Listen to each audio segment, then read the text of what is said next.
தமிழோடு வளரும் தமிழால் மலரும் உங்கள் அனைவருக்கும் அஞ்சனாவின் அன்பு வணக்கம்.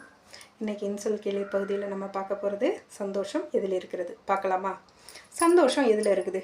பெரிய வீடு வாங்குறது, இல்லை ஒரு பெரிய கார் வாங்குறது, இல்லை ஒரு லக்ஸூரியஸான லைஃப்பில் வாழறது.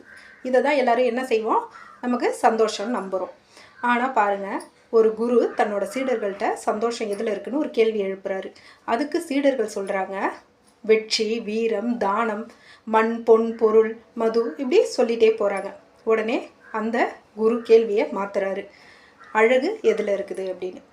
உடனே சீடர்கள்லாம் சொல்கிறாங்க, அழகான செடிகள், அது மேலே இருக்கக்கூடிய அழகான பூக்கள், அது மேலே இருக்கக்கூடிய வண்ணத்து பூச்சி, இப்படி இயற்கையோட அழகை சொல்லிக்கிட்டே போகிறாங்க. ஆனால் உண்மையிலே கவனிச்சிங்கன்னு வச்சுங்களேன், கண்கள் இருந்தால் மட்டும்தான் பார்க்கவே முடியும். பார்த்தா தான் அது அழகாக இல்லையானே நம்மளால் சொல்ல முடியும். அப்படி இருக்கிற பட்சத்தில் நமக்கு தேவை விழிப்புணர்வு மட்டும்தான். இப்போ மகிழ்ச்சி எதில் இருக்குது? சந்தோஷம் நம்மளோட விழிப்புணர்வுலையும் உள் உணர்வுலையும் தான். பாருங்களேன், நமக்கு ரொம்ப பெருசாக எதுவும் தேவைப்படுறதில்லை.